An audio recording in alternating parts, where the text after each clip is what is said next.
好，欢迎大家来到天津卫视大型情感节目《爱情保卫战》。接下来我们认识一下我们今天强大的情感疗愈团成员，欢迎大家。大家好，我是俞伯洪。在爱情和婚姻当中，与其给我山盟海誓，不如陪我春夏秋冬。大家好，我是于继静。爱情当中呢，要讲究平衡，过于主动和过于被动都是一种破坏，平衡才是更长久的。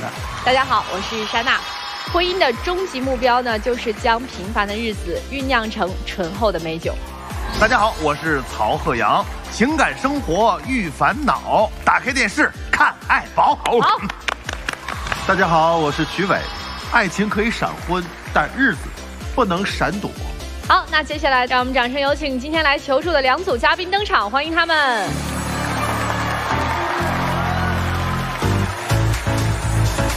本期第一对情感嘉宾，李先生49岁，来自四川，厨师；李女士54岁，来自四川，自由职业。他们遇到了怎样的情感困惑呢？为什么想放弃现在的生活？我就想带着他回老家一起照顾我的妈妈，但是他就是不同意啊。我们在一起才几个月，我就想多挣点钱，毕竟我无儿无女无牵挂，以后养老就得靠我自己。我母亲身体不好，现在我天天牵挂着她，而且我在外面漂泊也累了，就想回老家养老了。我现在黑白颠倒的生活，就是为了多挣点钱。他让我放下这边的一切，跟他回老家是不可能的。大概听了一下，这一个要回老家，一个不回老家，对吧？这有今天这样一个大的一个分歧，所以来求助我们了，是吗？嗯，是的。我们前年吧，聚会认识的。那个时候大家在一个生活群里面嘛，都喜欢唱歌跳舞的嘛。然后呢，就在去年的时候，我们在那个抖音上聊天，我看他那个跳舞跳得很好，唱歌唱得好。然后我看他签的那个名是单身汉。我就问他，我说你是单身啊？他说是啊。我说我以为你有家呢。我说我曾经有个2段婚姻，我也是单身了。现在，我们那个时候才开始聊天啊，然后就慢慢走到一起了。慢慢走到一起了。那个女士方便问一下，您之前2段婚姻都有孩子吗？第1段婚姻有，第2段没有。第1段婚姻是男孩女孩？今年多大？男孩29岁了。成家了吗？儿子工作了。哦，工作了哈。所以这个2段婚姻大概都分开的原因方便说吗？第1段婚姻呢，是因为我小的时候在外面打工嘛，年龄有点大了嘛，农村来说20几岁、25岁就算大了嘛。当时就是闪婚。结婚离婚2年就离了。因为男方比较不务正业，乱花钱嘛，然后对家不负责任嘛，这样子的。第2段呢，就是这个时间就过了有20多年，才再婚的。那既然这么慎重的再进入一段，为什么分开了呢？其实第1段婚姻伤害挺大的，一直以来我就不想再结婚，所以就20多年，这20年当中。我就自己一个人生活嘛，自己做事业啊这些，在成都，其实都没想过要再结婚。但是后来想到，父母还是觉得，就小孩也没随我，也随男方了，因为男方条件好一点，还是希望我再婚嘛，所以我很慎重。第2段的话，这个呢，人呢就很普通的一个人，很勤劳，很勤奋，很顾家，但是有个很大的缺点，就是可能他比较自卑吧，在第2喜欢炒股，炒了10几20年，就是把我们所有的钱，就是婚前婚后的所有的财产，全部压到股票上。所以我就希望改变他嘛，给他机会嘛。但一直以来就闹啊，又分居啊什么的，都没有改变他。明白了。所以就选择离婚了。那男士这个冒昧的问您一下，这个为什么这么长时间您都没有走进婚姻呢？被伤害过。被伤害了。对，我的钱被他全部都拿走了。把您钱骗走了是吗？对对对，我都怕了，不敢，都有点不敢再去谈恋爱了。都怕了。对对对。那这怎么跟咱这位女士感谈了呢？怎么说呢？也是一种缘分嘛。缘分哈。哎，对对对。今天其实你们的主要的那个矛盾就是说要不要回老家？我问一下，这是回谁的老家？就是他的老家在哪儿啊？攀枝花，您主张就是要让男士跟您一起回到攀枝花。是的。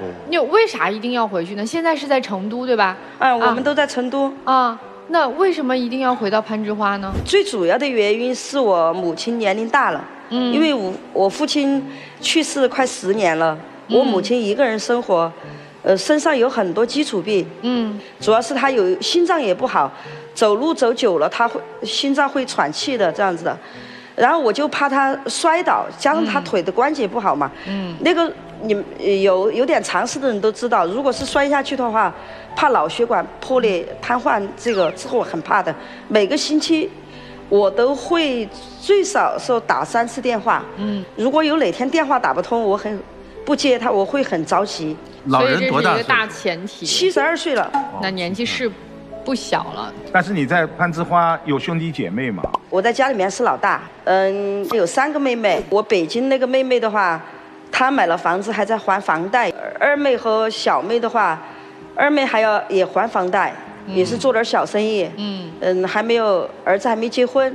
小妹的话，儿子在广州读研究生。他自己开公司的话，也亏了一些，也欠了一些钱，他很心力憔悴的。所以说，我觉得我作为大姐来说，我现在就说母亲的话，我就应该担起这个责任，多照顾一些。那你要回去承担这个照顾母亲的责任，是有跟他们3个商量过吗？还是说你自己有一些其他的想法？是这样的。情况是以前我一个人生活在攀枝花的时候，我父亲病了10几年嘛，也挺花钱的，说实话，都是我妹妹他们付出了很多，他们陪伴了很多，付出了很多。我作为大姐的话，从经济上，没有为我父亲付出什么，只是说陪伴了一些，当时就说了，我就给他们承诺了，我父亲没有尽到很好的责任。作为大姐母亲，我来尽责任。我是不是可以理解，这个男人不管跟不跟你一起回，你也是要回的？是的，如果有一天我母亲身体不好了，我都要回去，因为我很怕。所以因为她还有一个梅米尔综合症，梅米尔综合症就是眩晕症。就是会突然之间晕倒所以这是我很怕的。那男士您为啥不同意跟着女士一起回攀枝花呢？攀枝花那边我也不熟悉啊，我一直是在成都这边。还有就是现在一点经济基础都没有，你到那边去干嘛嘛？他也没有什么负担。那我现在都还在还账，前几年嘛生意不景气亏了，还差1万多块钱的账。所以我的意思就是在这边。我们先做几年，挣点钱嘛。如果是我们那时候可以的话，我们再说过去的也可以啊，对不对？您是觉得到攀枝花那边可能没有在成都这么好赚钱，是不是？对呀，因为我在这边毕竟7、8年嘛，也熟悉了，对不对？你一直叫他回去，那你有没有一些比如规划？因为他现在毕竟他还要还债嘛。可以的，有规划的。因为我攀枝花有房子，有100多平的房子，就是母亲跟我一起住嘛。然后呢，我那边我舅他们做的装修公司，他以前也做过装修，他又是厨师嘛哈，可以去干这2样其他的工作啊。他只需要把自己挣的钱、养老保险交了生活费就可以了，其他都不用操心。但问题是人往高处走。成都毕竟是一个大城市，空间更大，而且机会更多。男士，你说是吧？对呀，他老是叫我过去，我现在怎么过去啊？你不能等几年再过去吗？您觉得要等多久再过去？那等个几年，挣一点钱嘛，再过去也行啊。我现在什么都没有，一无所有。那您想去干嘛？能有多少积蓄之后就可以过去了？30-20万就可以了嘛，对吧？他那边有房子，对不对？那大概需要几年呢？4、5年嘛，3、4年也不行啊。3、4年4、5年、3、4年，咱不能等吗？不能等，我觉得时间太长了吧。您是不是怕这30年以后2个人最后没有结果？对，我是怕。其实他这个人也蛮好的，他性格还是好，会照顾人，也没有什么坏脾气，比较通情达理的，虽然说他现在没有钱，但是他还是比较有上进心，再一个呢，再婚也不好处，很多再婚家庭就是说，比如说因为前妻啊，因为父母啊，因为别人的孩子啊不好处哈，他是因为他一个人无牵无挂嘛，我觉得这样我们过二人世界挺好的。哎，你们有要结婚的打算吗？有，我现在还没有。问题又来了，因为一个男人啥都没有，别人说的这样，男人要承担女人什么什么的那个油盐茶醋啊那些，对吧？没钱，什么都不可以的。那我是不是可以理解成，男士认为我们只要恋爱着就很好，但是女士呢认为我们好了就要奔向婚姻？对的。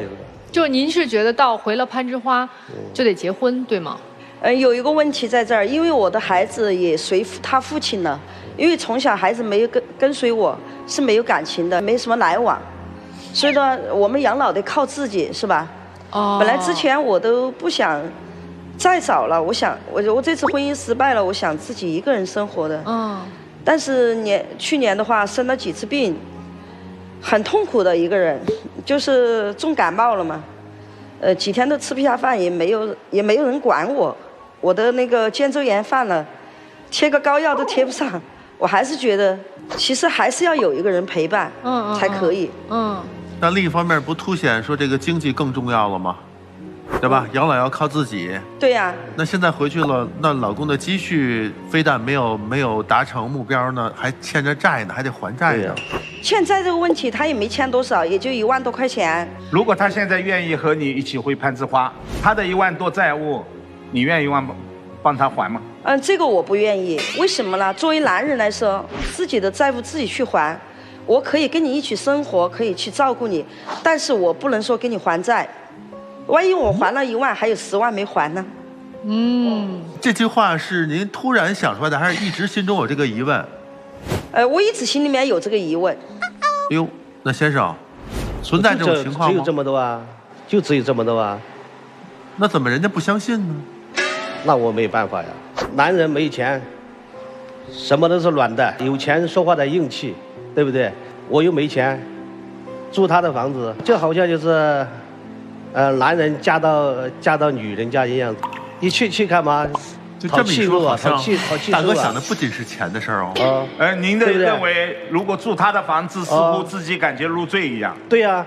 那这就永远都不可能回去了呀，因为你如果4、5年之后就算攒够了钱，那到了攀枝花不也一样，还是得住他家吗？可以到攀枝花去买一套房子啊。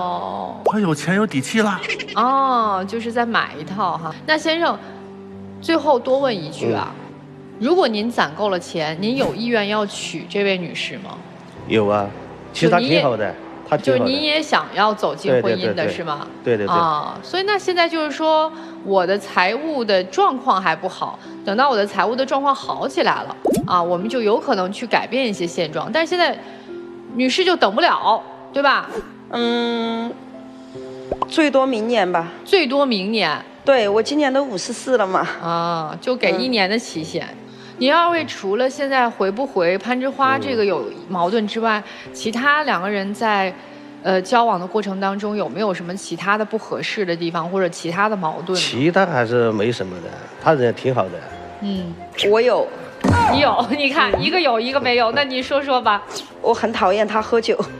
养生酒嘛，我喝的养生酒。酒还能养生是吗？每次喝多少呢？一般2两嘛，2两3两嘛。那也还好啊。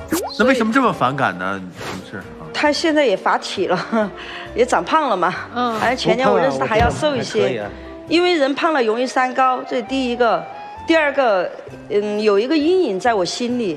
因为我父亲就是爱喝酒，酒精肝癌最后去世的，是非常痛苦的。我很怕那个，因为在一起嘛，他必须身体健康才能照顾我嘛，是吧？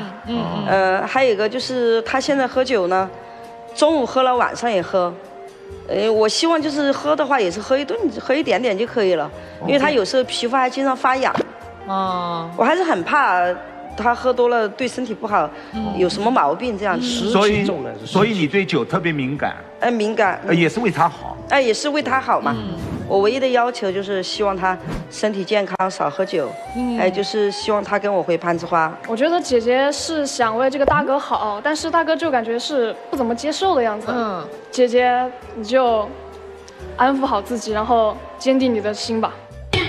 这就劝分了啊，就算了吧，是吧？是这意思吗？你被小女生看得很透彻。是的。恕我直言，你们目前的感情还不足以让这位男士放弃在成都的工作和生活，因为很显然，他刚才提的什么债务啊等等啊，只是理由和借口。但是我们能不能修成正果，他心中是没底的。他现在很显然就是走一步看一步，现在他都没有勇气和你一起回攀枝花，3、5年以后更不可能。他是有过被别的女性骗过钱的经历的，他是被蛇咬过的，他是更加担心跟了你去以后，那是你的主场，他人生地不熟，他知道自己到了那里更加回天无力。所以刚才这位小妹妹说的对，你要考虑的是，如果他和你不去，不用1年，我认为只要1天，就是今天，该分就分。谢谢。我倒认为，其实你们地方只是你们面前的一道考题而已，它真的不是你们主要的问题。先说女方，我说的很直接，你觉得你对生活的需要更大，还是对这个男人的需要更大？今天是爱情保卫战，但是你谈老母亲，谈责任，谈回去尽孝，包括作为长姐应该负的责任，可能谈得更多。那么男人跟你去是干嘛去的？你有没有想过，他更多是一个从属品，他到那儿是要负责的，婚还没结呢，两人关系还没有完全确定下来怎么样，就要去尽责。他现在还没怎么样，就要这么多的付出，而你呢，连1万元的外债你说了必须他得还。那其实我们听下来的话，如果感情好的话，那说了我们共同过日子，共同还就好了。1万元真的不多啊，那不叫外债，只是一个说辞而已。但是心没到一块儿，你要的更多是你要的，而不是对方愿意给的。我的建议是这样，女方你现在就回攀枝花，照顾你的老母亲，按照你既定的这个节奏去走。如果你觉得待上1、2个月，发现没有这个男人也 OK， 好，那就分。如果你觉得这男人非常的重要，那时候你再想一想，是不是今天一定要逼着人家一定要去那个地方啊？是不是还可以再等，对吧？要做抉择的，不是一定怎么样。那么男方呢，就留在成都，该还债还债，该挣钱挣钱，稳定下来，然后一段时间以后，觉得这个女人是不是值得我牵挂，还是说可有可无？我觉得这个时间是最好的药，顺其自然，反而是能够给你们的内心有一个明确的声音，这段感情到底重要还是不重要？谈恋爱还是谈条件？我觉得你们更多的是在谈条件。如果把条件放在首位，把自己的目的和目标放在首位的话，那你就算达到了最后的那个目的，可能最后也是人空心空。然后您也知道，有过婚姻经历的男人这种的复杂关系您比较难处理，所以您要的就是他孑然一身。所以为什么碰到这个男人您不愿意放过，你一定要把他带回攀枝花，就是因为这个男人他可以无牵无挂的跟您走，踏踏实实的陪你照顾你的老母亲。因为对一个人来说，50岁背井离乡这事儿挺难的，这不是爱不爱的事儿。我觉得到了这个年纪，是爱是基石，但是有很多现实的问题必须要考虑。但就是因为你们可能有一些过于把自己放大，这就是没有那么多的爱嘛。其实如果在一个很有爱的情侣关系当中，这不是什么太大的问题，大家可以协商的，可以想想是不是能把老母亲接过来，或者怎么办。但是你们从来没有过去想一个第三方的解决方案，就是因为各执己见。所以我觉得到了这个年纪了，如果真的没有那么多的爱，就别强求。谢谢。二位现在是各自对自己都有一个对于老年未来的一个规划，但是并没有说邀请对方来加入我的计划，而反之是我通知你，你参与到我的计划当中就可以了。然后您看男士，您要求的这些东西呢，可能对您来说，他的条件也好，什么，就一切角度全是在您的判定之下，您觉得都很好。但是其实反过来，就像刚才我们听男士说的是，他之前有过感情被伤害的这种事儿，钱也都没了，什么都没有了。其实被伤害过的人，他越从这个方面被伤害过，他就越想抓住这些东西，他兜里没钱，他不踏实。所以对他来说，压力也给到很大呀，他必然不愿意走。所以我觉得二位要真的想走下去，别说您最多给1年，这边说我再努力个3、4年、4、5年，这些问题不解决，再等10年，二位也不可能修成正果。所以一定要优先处理这些问题。好，我说完了。好，谢谢曹老师。如果先生就是不跟你回去，你们的恋爱还继续吗？那肯定就算了吧。算了是吧？那其实你把爱情当成了零和游戏，你不听我的，也不是，就没有这段感情。因为攀枝花到成都也不远啊，也就4个小时的高铁。哇，你恰恰说出了我要接下来要提的问题。你们之间的感情还不及4个小时的路程吗？所以你必须听我的。这是一个零和游戏，但爱情不是。爱情的核心在于说成全彼此。如果他跟你去了，就是成全你，你成全他什么？所以其实我的建议是，你们2个都不要回去。为什么？因为您是有过2次婚姻的，而且第1次婚姻是闪婚，可以说那是爱情，那是奋不顾身的爱情。第2次您付出了很多，感受到了婚姻的残酷的那一面，对吧？您现在对婚姻都没有任何信心了，因为您现在找的是什么？就是您说的，找的是亲人，您找的不是爱人。你对这段感情你没有安全感啊，所以你必须要听我的，跟我回去表达一个态度，但过于极致，过于急切了。他在打拼。他还有事业上的需求和自我价值实现的要求呢，你不能不管不顾的，所以我不建议你回去，我当然更不建议他跟着你回去了。好，因为回去必输，你们必分，好不好？好，就这样。那接下来的时间，你们2个人坐在那儿的时候，想一想，来，谢谢2组嘉宾交换位置。本期第2对情感嘉宾。何先生22岁，来自贵州，学生；杨女士20岁，来自贵州，学生。他们遇到了怎样的感情问题呢？今天想得到什么答案？我想要的只是一个结果，分手还是不分，但是他总是一副无所谓的样子。我觉得分手不需要特别的说明，大家都懂，何必逼我？他的心里早就自己有了答案。我没什么想说的了，我已经做完我该做的，问心无愧。我不知道该说些什么，我就觉得他太极端了，我也累了。哎呦，今儿这问题有点严重了，女生直接就说是分手还是不分手，要一个结果，对吧？是的。所以今儿就是来要结果的，是吗？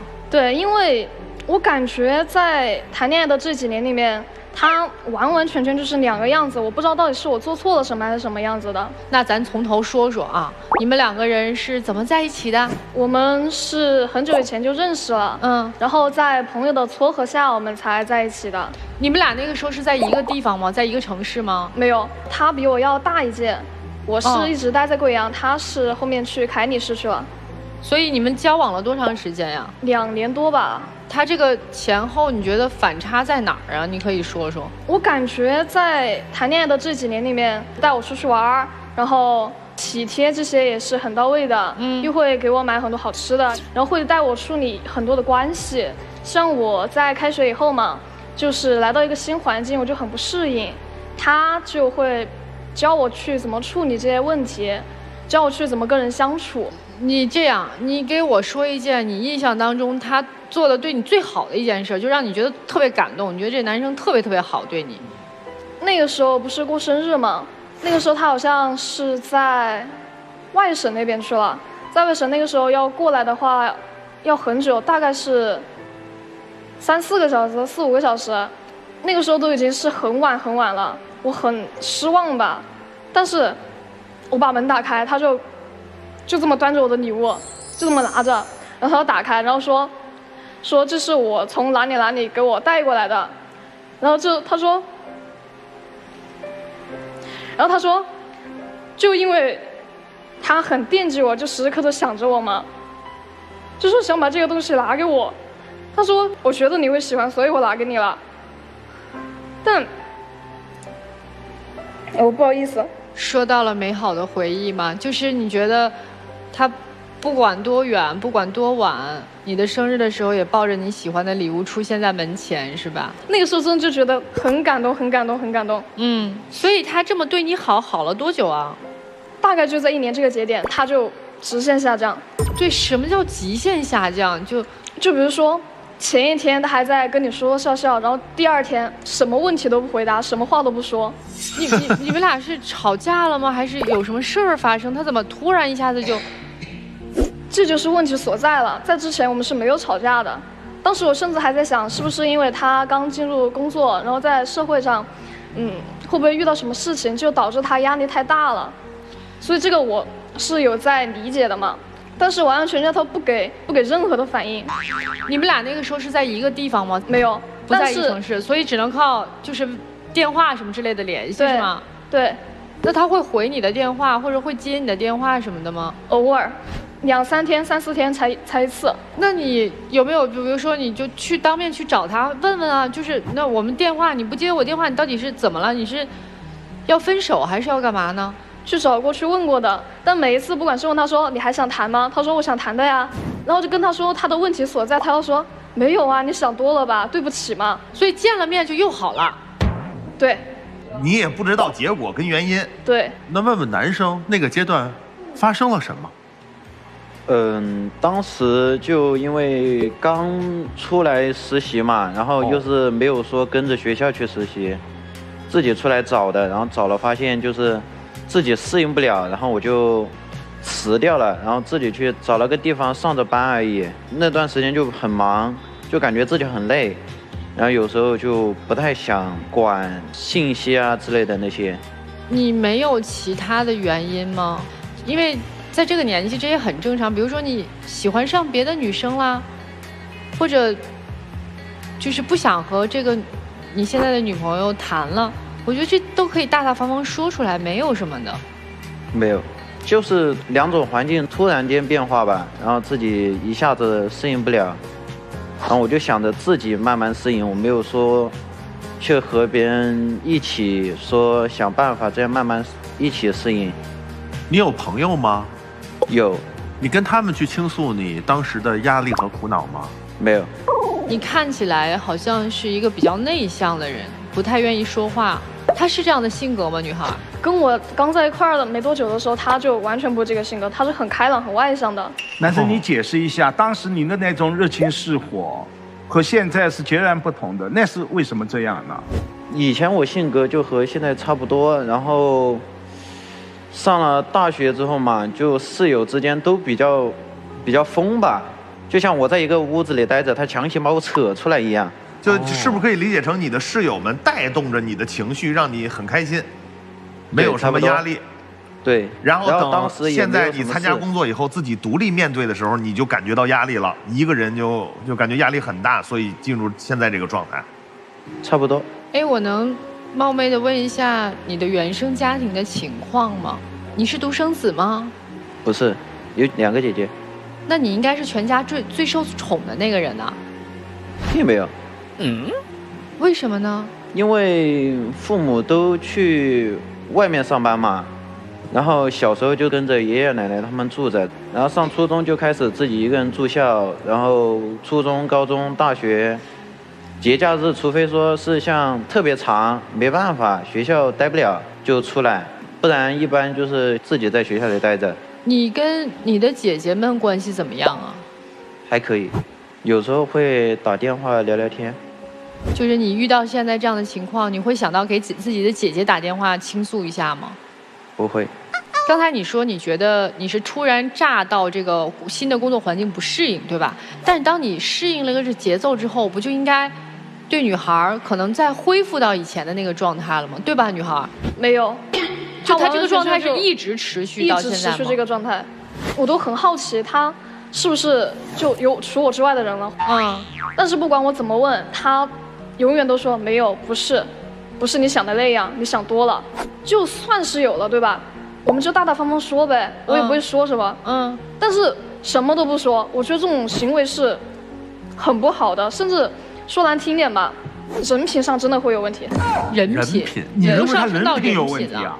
就算是你自己出了问题，确实是你喜欢上其他人了，那么就大大方方说啊，一直吊着我算什么东西吗？你有比如说去问问他的朋友了解一下？都问过了，在这期间哈就有另外一个人，像我们出去玩的时候。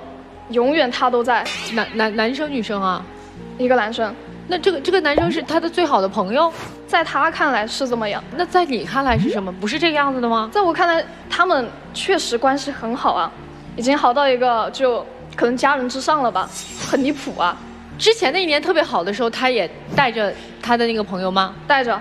那个时候你为什么？那个时候根本没有在意，当时只想说多一个人嘛，大家一起玩也无所谓啊。但是直到后面他态度转变以后，我再去跟他的一些朋友啊、同学去问，发现他这个人出现的频率太高了，已经高的超出正常范围了。像逢年过节这种，对吧？一般有对象的都会跟自己对象在一块儿吧？他们不，他们两个在一块儿，然后在这期间是没有我的存在的。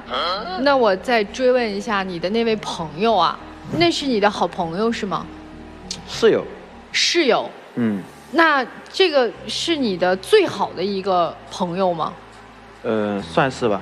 你为什么会想着说，在跟他谈恋爱，你们本来是男女朋友的约会过程当中，要带着自己的室友去呢？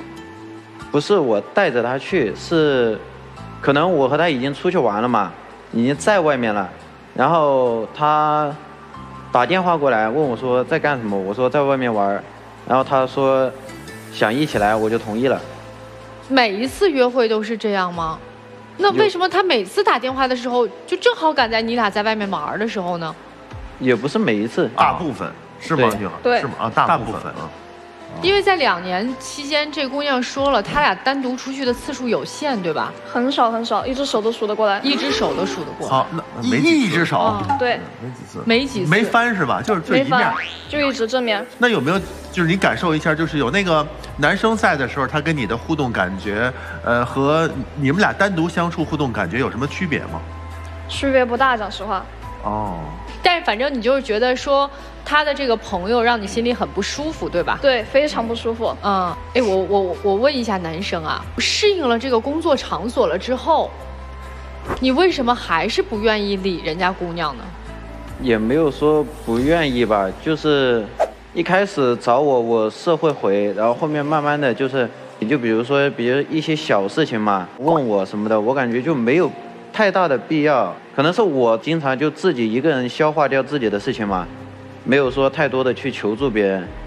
我感觉他可以自己做好，然后我就不太想去处理吧。那比如说情侣之间每天都会分享一下，说，哎，你今天吃什么了呀？对吧？你今儿干嘛呀？我问你，你会回答吗？不太会。为什么呢？我感觉不是很重要。谈恋爱不就是谈一些不太重要的事儿吗？那你怎么来定义这个女孩跟其他所有的女孩不一样？她是属于我一个人的，她是我的女朋友。比如说我和她是男女朋友，我会去和别的女性吧，不会走得太近。啊，然后就那我问个问，你现在已经进入实习阶段了是吧？啊，你说了，当时住校的时候，你宿舍的室友带动着你一块儿，那会儿让自己的情绪特别好啊，完特别开朗啊，对不对？那现在你说你已经适应了一个人生活了，你现在还会跟你当年的这些室友们一块儿联系吗？或者偶尔出来一块儿玩一玩吗？他们叫我会出去一会儿，但是你不会主动的去跟他们玩。对。那这帮朋友带动他现在都很少联系，那这跟女朋友就更不他这里是这样，他在学校的时候这一种是自然形成的这样的一种氛围，对，因为不是他去刻意追求这样的氛围，也就是说你的一切您自己认为自己是完全被动型的，对，也就是说我任何事情不主动，结果您把这样的被动延伸到了爱情当中。你们俩当时谁追的谁？朋友撮合的，也不清楚怎么回事，然后就在一起了。你不清楚怎么回事就在一起了？对。所以我觉得我们再重新确定一下，你们俩什么关系？啊，1年前是啊不，就现在此时此刻啊，什么关系？现在可能说就是熟识一点的朋友了吧，都已经不是对象这种关系了，我感觉。男生，你们俩什么关系现在？熟悉的陌生人吧。还是熟悉的陌生人，还得是陌生人，还不是那个陌生的朋友。在你心中，你俩分手了吗？我感觉就是说2个人之间感觉这样子相处不下去了，然后就这样结束了就行了，也不用说出来。我能问一下，你是从什么时候开始觉得我们俩人就可有可无？是当年那个热情似火1年之后呢，还是最近才开始的？去年的7、8月份吧，他慢慢的也习惯我不在了嘛，他也不怎么找我了，然后我也不怎么找他，就这样慢慢的我就感觉可有可无了。就是你实习之后？对，半年了。哎，你从小是不是就会觉得自己的性格比较孤僻一些？从小感觉就相当于像自己一个人嘛。毕竟，待在老人身边，然后就相当于没有太多的陪伴吧，就习惯性自己一个人了。这是你谈的第一个女朋友吗？第2个。第一个女朋友也是这样的吗？就感觉像冷漠吧，就相当于是那种像没有处一样。也是别人撮合的吗？不是。是你追的？他找的我。你喜欢你的女朋友吗？不清楚。你喜欢过你的女朋友吗？应该喜欢过。那你对你的女朋友或者这个女孩，你对她的所作所为，包括对她好，是你自己发自内心的，还是旁边的朋友、同学教你的？自己。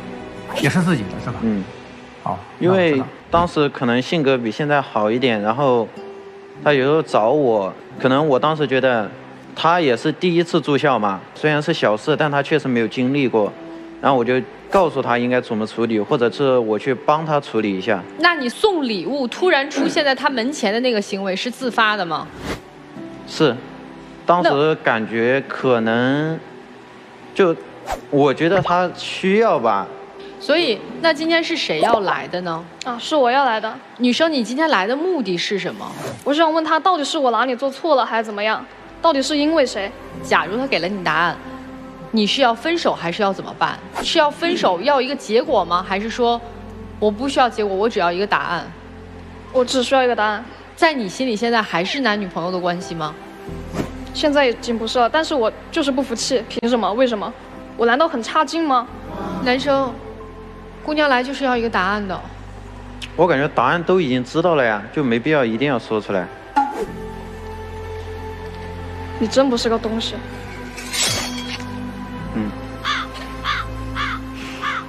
明明就可以很体面的结束的呀，但是一直吊着，真的，他对我的伤害是很大的。像在之前他说，那个时候他对我已经感觉很无所谓的那个时候，再在后面，大概是9月份吧，我那个月我的体重是反反复复，那个时候最差的一次是已经到了78斤，整个人就是风一吹就倒的那种程度了，经常性就是贫血。经常进医院，我现在是90斤嘛，我现在是已经恢复好多了的。那个时候就觉得已经很不值得了，相当不值得。那他呢？当时没有反应？没有反应，就感觉我像这个疯子一样。那会儿你们是异地吗？是异地，但是我可以过去。我觉得这个东西不是问题，但是在他看来，这就是无所谓。男生有解释吗？没有吧。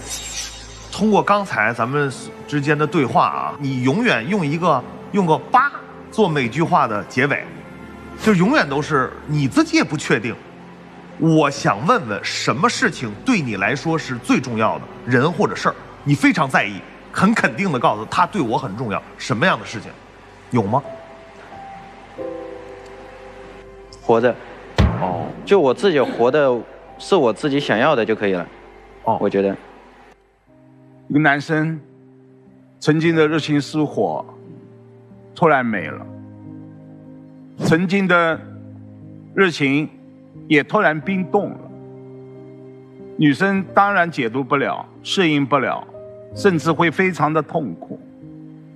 如果仅仅从爱情的层面来说，往往只有一个答案：变心、腻了。但是是他对这段感情腻了，还是我们没有细腻的去观察他的成长和他现在的状况？前东南，我层层来来回回1年去做公益。大家去想大山里随着自己的爷爷奶奶生活的一个男孩，他面对的是天和山，他就是在这样的环境当中成长的。可以说原生家庭对他造成的，就让他的性格越来越孤僻，越来越孤僻。所以我也曾经呼吁过，我们对大山里的这一些孩子，我们去做公益，我们去帮扶。帮扶什么？其实需要的更需要的是心理关爱，是需要小鱼老师这样的专家。因为这些孩子真的，您说他可爱，非常可爱，非常淳朴，他就不知道我该怎么去投入这份爱情，我该怎么去爱这个女生，他不懂。但是你对这个女生不公平，他已经对一个男生有了依赖感，这么的爱你，突然感受到的是您的冰冻。这个女生的一切的表现，都是一种正常的恋爱状态。她的要求不高，是希望曾经她爱的那个男生，是她能够读懂，你心中是有他的，而不是您说的可以吧，不可以吧，等等的模棱两可。所以我希望今天最后您再发自内心的说一句，对这个女生的态度和对爱情的态度。谢谢。女生说她为什么变了，实际上她现在的样子才是她真实的样子。人的性格不会突然发生大的变化，如果发生太大的变化，这就真的诊断为一个疾病了。它只是性格，它会重新回到了原点。那段对你来讲的帮助，在他的成长经历里面他是缺失的。他帮助你，他其实也是在帮助他自己内心一种自我的一种价值感。但是呢，我想说一个实验，可能和你这个有关系，就是有一个人在吊桥上晃动，然后相亲，然后呢，人在桥上就是很紧张，心脏跳动的时候，就会误认为这是在恋爱的感觉。其实我想说的，你就是那种情况下，其实他对你很多的帮助，让你误认为这就是恋爱了。那实际上呢，对你来讲，你的张力很强，但是你没有真正恋爱过。从谈恋爱角度讲，如果你谈着谈着到后面你发现他变了，那么后半场是真的。如果后半场让你觉得不舒服了，那就是真的不舒服。这个就是你的答案。另外一个男生呢，我想说，你的性格是需要不断的去完善的，因为你的人生才刚刚开始。我不愿意用病来去说你，但是每个人都有需要成长的空间。我们不要一直活在自己的世界里面，你要创造本该属于你的价值。你之前的能量是小的，但并不代表你是没有能量的。当你心往外去多看一看，多去主动做一些事情，你是有价值感的。就正如你在一开始帮助他的时候，其实那一部分是你的潜力，只要你好好的去挖掘那个部分，你的人生是可以改变的。所以你也不要对自己就是一直就这样下去吧，然后呢就这样活下去，我觉得也是对自己的不负责任。所以分手是必然的了，但是我想每个人对自己的人生规划，如何过好你的生活，这个才是最主要的。我没有前面2位男性老师这么理智啊，我可能比较感性一些。但是在我这儿看来，真的女孩刚才对你说的那句话，也是我特别想说的。我不能仗着我自己性格的原因，对其他的女生随意伤害吧。你明明知道这对人家的伤害，你不想谈了，你就早点说话呀。曾经人家问没问过你分不分手？你说不分，好，你自己一个人习惯了、适应了，也不给人家姑娘一个答案，然后来一句什么？我觉得分手不需要说。那谈恋爱的时候怎么需要说呢？确定关系、确定男女朋友的时候怎么需要说呢？你如果自己心里有问题，赶紧去看心理医生，你不要祸害别的姑娘。你让一个女孩从90斤瘦到70斤，你考虑过她的感受吗？我们在这个爱宝的舞台上，是会同情一些可能从小原生家庭不是那么好的，我们会愿意更多的去理解他们，去包容他们。那这个姑娘人家哪儿错了？你可以去跟室友玩，你可以正常的工作。你现在问你说喜欢过人家吗？你都是来一句喜欢过吧。你都不确定我喜不喜欢这个人，我为什么要谈恋爱？所以你就是人品有问题，性格也有问题。我真的非常生气，因为可能我是现场在座5个老师当中唯一一个女生，我特别的理解这个姑娘。就算从小你缺失爱，就算你从小可能在某种特殊的情况环境下长大，你不知道该怎么把爱表达出来，但最起码的是非分明，我们知道吧？你有一种什么感觉，你知道吗？你让我有一种你在报复大家的感觉。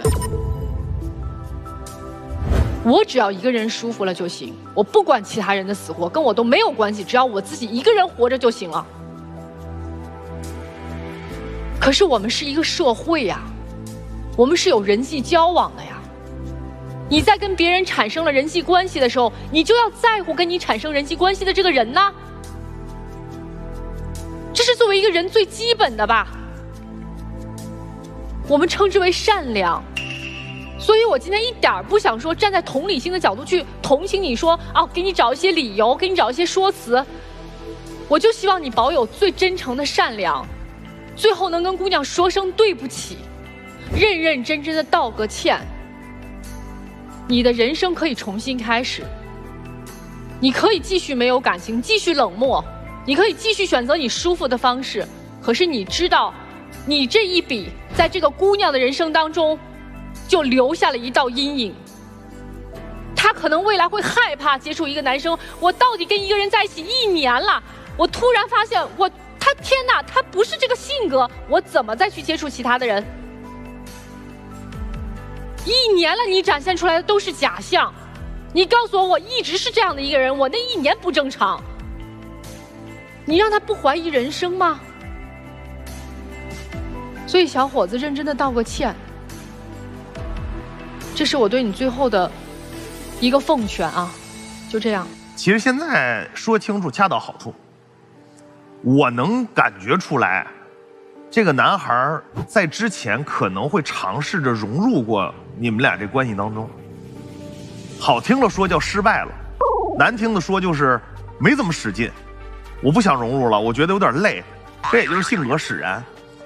你能跟室友玩得热火朝天，怎么就跟女朋友玩不到一块儿去呢？哪怕她不是你的女朋友，只是同学或者一个愿意参与到你活动当中的一个同学朋友吧，那也不至于让你这么淡漠吧。就是在你心目当中，你还是有重点的。你嘴上说都是大家带动着我，其实你是有参与感的，只是你的性格使你大部分时间愿意自己一个人待着。就像刚才我问你的问题，什么事情、什么关系对你最重要？你说活着。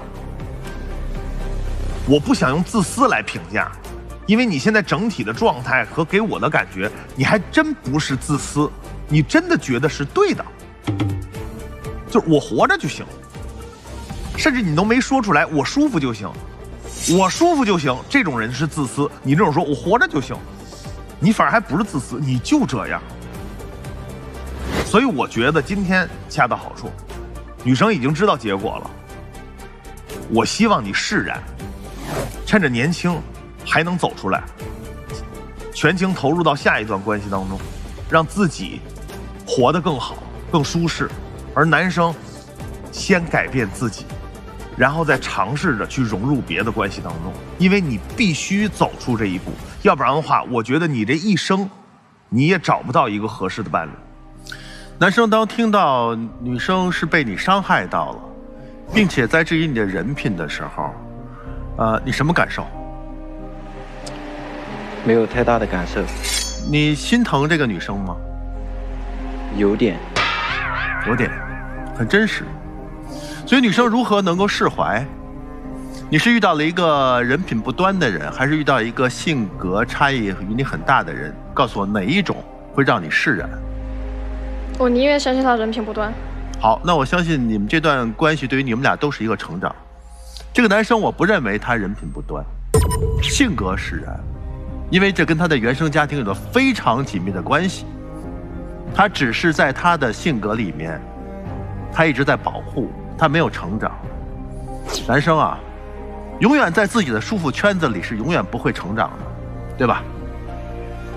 其实你的生活真的是需要那个室友，真的是需要谈恋爱这件事儿，才能让你不断的去拥抱生活当中的美好。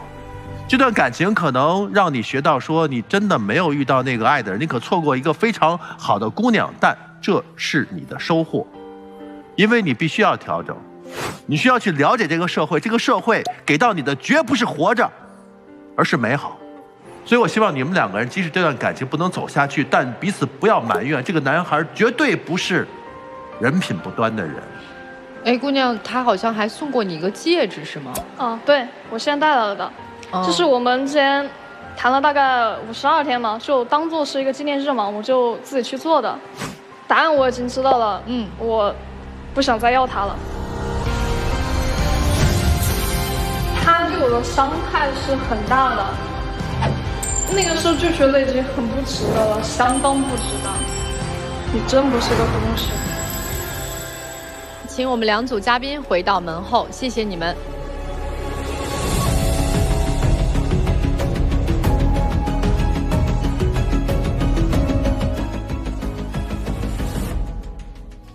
在开门之前呢，要提醒一下电视机前的观众朋友们，欢迎大家通过金云 App、天津 IPTV 网络电视、万事达手机客户端观看本期节目。同时呢，您也可以登录优酷视频、腾讯视频收看节目的完整内容。好了，我们来揭晓答案，3、2、1，请开门。好了，我们来揭晓答案，3、2、1，请开门。应该都不出来呗？应该都不出来，肯定不会。他们两个来了，结果还牵着手来了，这是。意外啊！嘿，哎呦，说说吧。哎呦嚯！您这得意的样子啊，这怎么了？刚才听到老师的一些建议哈，一些意见，我觉得，特别是莎拉老师给我说的一句话，我感触很深。我觉得可能我太自私了，因为2个人在一起嘛，遇到一个合适的人不容易。我们应该多一点爱，不应该讲太多的条件。那妈妈那边怎么办呀？我妈妈那边，我私下再跟我的妹妹她们多协调一下。这个样子，我愿意给她一些时间。好。再相处吧。好。在一起吧。您留在成都。留在成都吧。好，暂时在成都，先平衡一下嘛。你们想好了，选择好了就行。祝福你们。接下来我们一起进入浪漫30秒。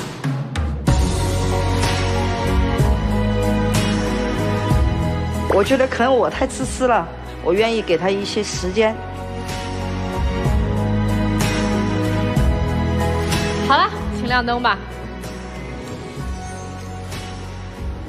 不管怎么样，既然选择了彼此，就请认真的善待彼此，好吗？祝福你们，祝你们幸福，谢谢你们，谢谢老师，再见，谢谢再见。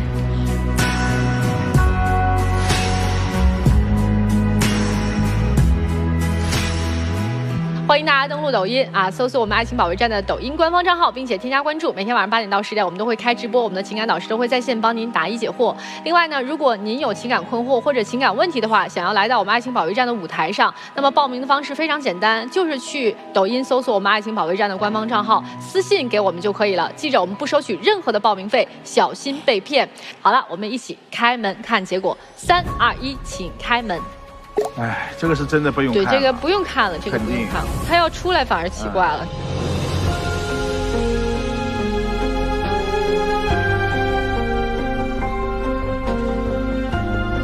但是真的，刚才有那么一瞬间，我是真的非常非常心疼这个女孩。